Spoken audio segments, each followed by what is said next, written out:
Hey gang, how's everybody doing? Okay, Sean from The Good Dog. You know me.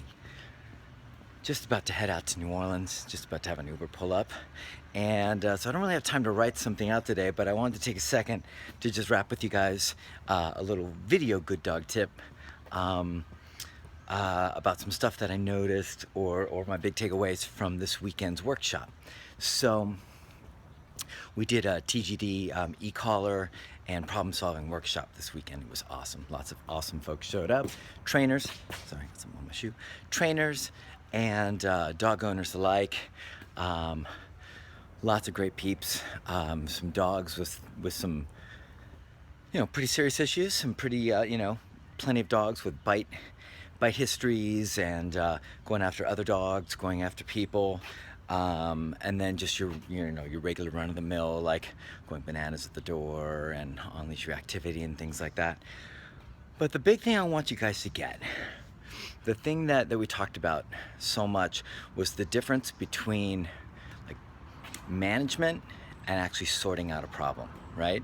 So you can manage a problem with your dog, or you can actually sort it out and get the problem done to where you don't have to keep seeing it over and over again, and it doesn't keep recurring, and you and your dog don't keep driving each other nuts. So a good example was one of the dogs would run to the front door, and this dog actually had kind of a pretty serious history with people. And so would show teeth and do all sorts of nasty stuff at the front door when people come to the front door. And so the owners were recalling the dog away from the door and then placing the dog, which is actually advice that's given pretty consistently across the board. A lot of trainers, a lot of people, give the dog an incompatible behavior, manage the dog, get the dog away from the trigger, send the dog to place, he's in command, boom, you're good. And this dog was also fence fighting. So we'll just use this dog as kind of like, it'll just make it kind of more easy, more concise, because time is flying. So this dog would also fence fight. And so in order to stop the fence fighting, they would recall the dog inside, maybe place it, have it lay down, something like that. And so that stuff was working as far as management goes. They could continuously get the dog to come away from the front door and go to place, and they could continuously get the dog to come away from the fence and stop fighting. Since I've got a little dog problem over there because I'm talking and walking and probably annoying them. There's someone with a blower over there, so I was trying to get away from the noise for you guys. Anyways, but what I wanted to help the people, the owners with, was actually solving the problem so the dog could break through all the loading, all the moments throughout the day that the dog was getting itself into trouble. The stuff at the front door was only making the dog more stressed out, creating more patterns of mistrust with people at the front door, territorial, crossing, guests, suspicious, things like that. And it's only loading the dog more for dog stuff with all the fence fighting. If the dog should get out, there's I think a much greater likelihood that dog will actually aggress towards other dogs and cause damage and things like that. So there's a lot of value in actually stopping it rather than just managing it for bigger picture items as well. So anyways, it's kind of like, I was trying to think, me, I'm always trying to think of like analogies and what might be comparable in the human world. And I was thinking, like, imagine, like, I always use like speeding things and police stuff. So imagine like you're driving down the freeway, and your thing is to do like, you like to do 80 down the freeway, right? And you're doing 80 and you're breaking the law. Every time that you're doing, not every time, say you're doing 80 and you get pulled over by the police, and the police pull you over and they tell you you're doing 80, and then you've got to stop and you've got to wait 5 minutes here on the side of the road. And they don't say anything else, and they just drive away. And you like sit there for a few minutes, cool your jets, and you take off. You're driving, cruising, probably maybe even doing the speed limit. You're like, man, I really like going 80. Boom, take off, you're doing 80. You're good. Maybe the next day, cops see you again, pull you over. Hey sir, you're doing 80. Come over to the side of the road, sit for 5 minutes, cool your jets, don't cool your heels, but cool your jets, and just hang out. And this goes on and on and on.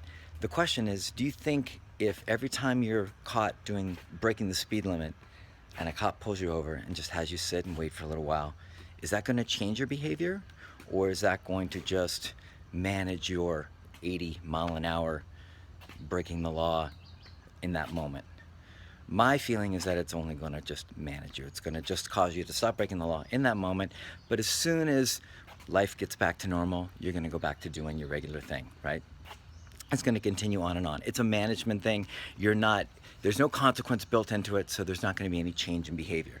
Now, conversely, if that cop was to issue you for 80, let's just say, issue you a $1,000 speeding ticket, a juicy, big $1,000 speeding ticket, how do you think that would affect your behavior the next day, or even that day?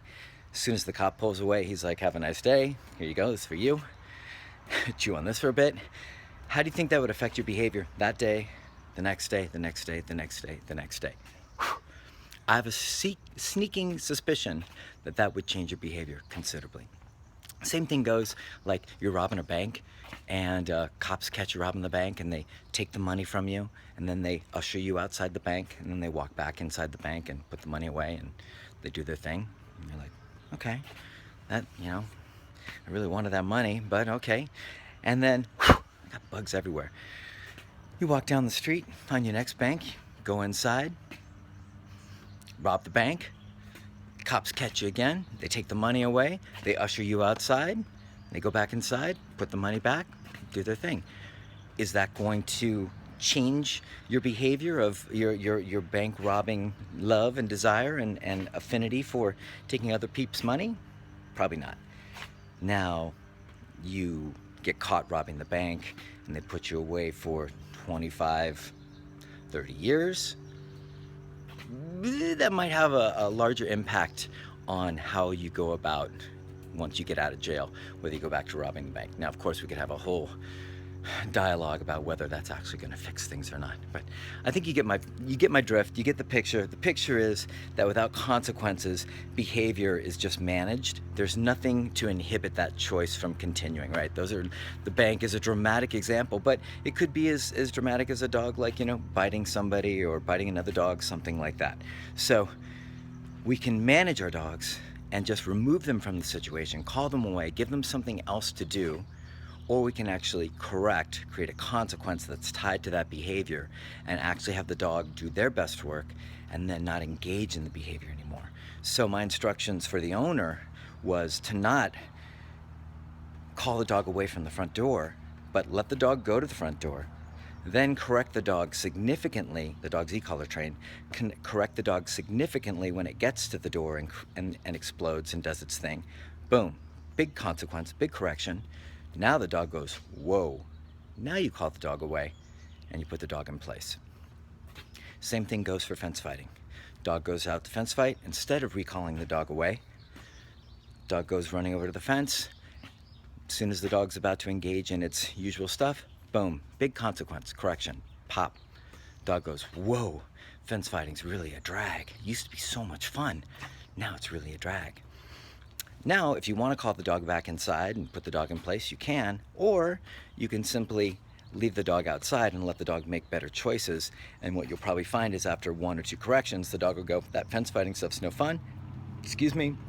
I think I'll go lay under the tree over here, hang out, and let those other knuckleheads fight at the fence, because it ain't no fun and I ain't interested. So those are the instructions for that owner in order to actually not manage the dog anymore, to move past management and move into a space of actually creating behavioral change in choices, change in decision making, make their lives better on a bigger level, less frustration, less management. But here's the other part of it, is that inhibition of that practicing of that negative or those negative behaviors will actually help that dog to be a better dog in a bigger, more comprehensive sense. And I hope that makes sense. I don't have time to delve into it completely right now, but not practicing those bad habits of exploding at the front door and feeling all of the emotionality that goes along with, someone's at the front door and all this, not practicing that every day, multiple times a day, and not practicing aggressing towards other dogs at a fence multiple times a day is going to cause that dog to be, sorry about the sun, is going to cause that dog, it's bright, we get like, is going to cause that dog to move into a better space in a more comprehensive sense, on a more comprehensive level. It's not going to just solve or sort out that problem. It's actually going to help the dog be a better, safer dog in multiple contexts, because the dog's mindset won't be practicing negative, crappy, very unhealthy habits. Instead, we'll be practicing healthy, positive habits. I hope that makes sense. I'm gonna try and see if I can get through my gate here. Of course, I'm focusing on you guys, so no, two. There we go. Sorry. Anyways, I hope that makes sense. Sorry about the sun, it's super bright. I gotta run, I gotta catch the flight. But I really want you guys to think about this. Management versus actually sorting out the problem, right? You can manage forever and not only have the management, but have the dog picking up all of the bad habits and all of the ripple effects that come from those bad habits. Or you can actually correct the behavior, solve it, sort out the issue so it doesn't keep repeating, and also help your dog move through to a better place on a more comprehensive level as far as multiple behaviors, and maybe even behaviors you wouldn't even connect to what your dog is doing that you dislike. So management versus actually sorting it out. Major benefits from sorting out the problem rather than managing.